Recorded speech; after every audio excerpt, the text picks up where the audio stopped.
tes difficultés, de tout ce que tu vis dans ta vie négativement. Cela ne marque pas la fin de tes déceptions.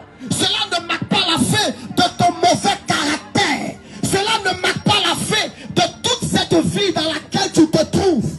Parce que la vie que tu mènes en 2025, tu vas continuer cette vie en 2026.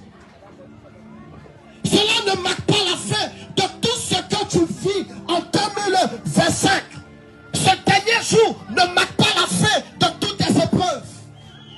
Même en 2026, tu vas continuer à vivre ce que tu as vécu en 2025.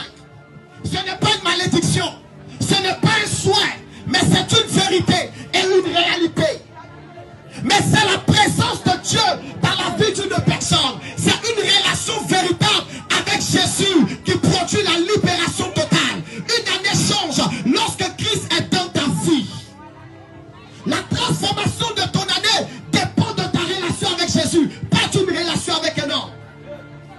La paix que tu veux vivre en 2026 ne dépend pas des biens que tu as pris en 2025, mais dépend d'une relation avec Jésus.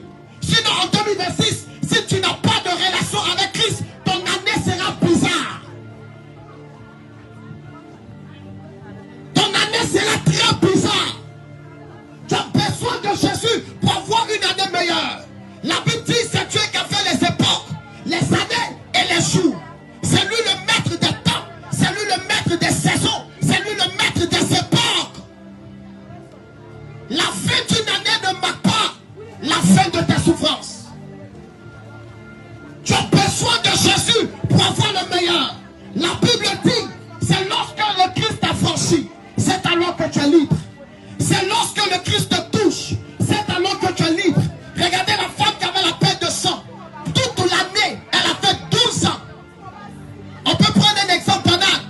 De 2020 jusqu'à 2027, cette femme était toujours malade. Il a fallu une rencontre avec Jésus pour expérimenter la fin de cette maladie. Tant qu'il n'y a pas de rencontre avec Jésus, tu vas aller vivre ce que tu as vécu en 2025, en 2026. Je ne te dis pas de rencontrer le président. Je ne te demande pas d'aller rencontrer un Sougadadi. Je ne te demande pas d'aller rencontrer un Garundo. Je te parle de Jésus. La présence d'un homme ne transforme pas une année. La présence d'un Sougadadi ne transforme pas une année. Regarde, en 2026, si tu n'as pas mis Jésus dans tes projets, mon ami, il y a des choses que tu vas vivre toi-même, tu vas regretter. On est lancé dans une atmosphère où dans cette atmosphère tu n'as pas Dieu, tu seras lapé par l'ennemi. Tu seras mangé facilement par les démons. Et tu seras